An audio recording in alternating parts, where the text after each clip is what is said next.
देना। तब भगवान कहते हैं दुखों में जो उद्विग्न नहीं होता, जिसका मन उद्विग्न नहीं होता, ये बुद्धि का असर मन पर होना चाहिए। हो ध्यान से सुन लेना, उद्विग्नता मन में ही आती है, लेकिन मन पर बुद्धि का असर कितना है ये देखने की बात है। और सुखेशु विगत स्पृहा, सुख आ गए, आहा जिम प्रति लाभ लोभ अधिकाई, सुख आ गए, ओहो अरे और आ जाओ भाई, हैं इतना मिल गया, अरे नहीं और मिल जाए भाई, नहीं और मिल जाए भाई, जिम प्रति लाभ लोभ अधिकाई स्पृहा, और सुखावे और सुखावे और सुखावे। कि दुखों में जो उद्विग्न नहीं होते और सुख आते हैं तो उन्हें कोई स्पृहा नहीं होती। जस के तस, सुख में भी जस के तस और दुख में भी जस के तस। वीतराग भय क्रोधा, कि जो ध्यान देना राग भय और क्रोध ये जिसके वीत गए। अब जरा वीत शब्द की कीमत देखो, वीत। आज कौन सी तारीख है, मैंने तो तारीख का भी ध्यान नहीं दिया। आज मुझे होश आया, मैंने एकदम ध्यान दिया कि अरे हम तो दूसरे अध्याय में ही हैं, ये क्या हो रहा है, हमें थोड़ी गति पकड़नी चाहिए हैं? आज कौन सी तारीख है, जो भी तारीख है, कल की तारीख बीत गई कि नहीं बीत गई? बोलो भाई, बीत गई। तो जो कल की तारीख बीत गई वो तारीख दोबारा आ सकती है क्या? बोलो, हैं? आ सकती है? नहीं आ सकती, किसी कीमत में नहीं आ सकती, बीत गई। इसे कहते हैं बीत जाना। तुम्हारा बचपना बीत गया, अब वो बीत गया तो दोबारा आना संभव नहीं है, बीत गया। ध्यान देना, ये है बीत जाना। तो वीत राग, राग बीत गया, कैसे बीत जाएगा?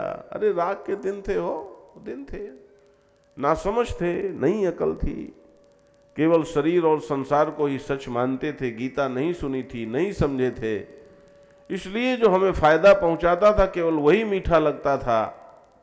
दिन रात स्वार्थ के गुलाम बन करके ही हम सोचते थे। लेकिन अब गीता सुन ली, अब जीवन का सत्य समझ में आ गया, इसलिए अब राग की जड़ कट गई, राग बीत गया, राग के दिन गए, खत्म, बीत गए वो दिन।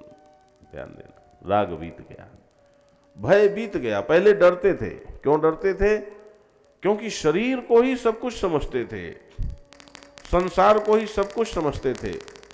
तो शरीर का नुकसान हो जाए या संसार का नुकसान हो जाए, अरे बाप रे, ये नहीं बर्दाश्त कर सकते। अब जान लिया, क्या जान लिया? बोलो शिवोहम, बोलो जोर से, बोलो शिवोहम। जान लिया कि अरे बाबा, शरीर तो मेरा साधन है, मुझे मिला है, मैं तो सच्चिदानंद शिव स्वरूप आत्मा हूं।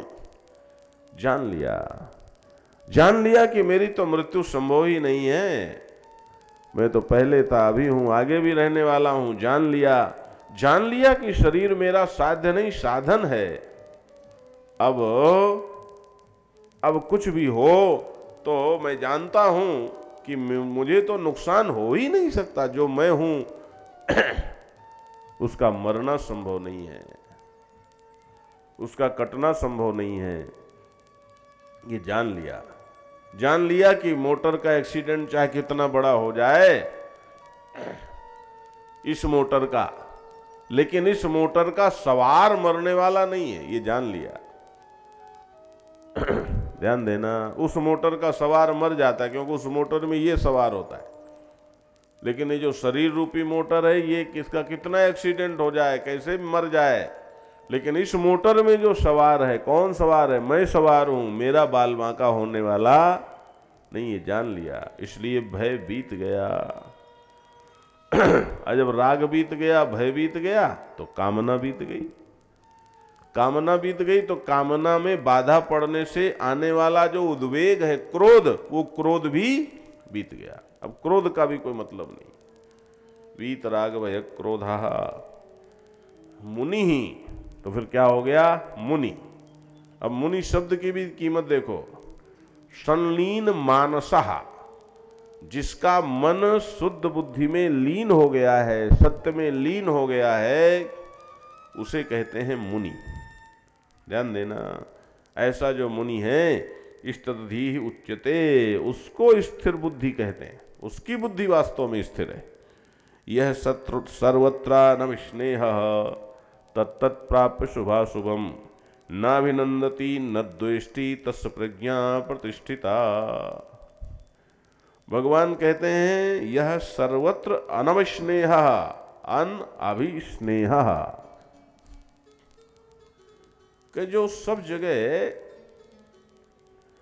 अब इसको जरा समझना पड़ेगा, स्नेह रहित है। स्नेह किसे कहते हैं? स्नेह कहते हैं चिकनाई को, चिपकन को। प्रेम रहित नहीं कहा, स्नेह रहित कहा। प्रेम तो सत्य का स्वरूप है, प्रेम तो आत्मा का एकत्व है, रूहानी खुशबू है, उसे नहीं, स्नेह है। स्नेह का मतलब क्या हुआ? जहां आपके मन में राग, किसी के प्रति आप थोड़ा चिकने हो जाते हो, मुलायम हो जाते हो, आसक्ति से भर जाते हो, पक्षपात से भर जाते हो, नहीं नहीं नहीं हम तुम्हारा ख्याल रखेंगे, उसको जाने दो, ये स्नेह। भगवान कहते हैं ये जो अभिस्नेह है, अभिस्नेह माने किसी एक के लिए तुम्हारे मन में स्नेह आता है। यहां भी ध्यान दो, अभिस्नेह है, सामान्य स्नेह की बात नहीं है। सामान्य स्नेह तो प्रेम कहलाता है। यदि सबके लिए तुम चिकने हो गए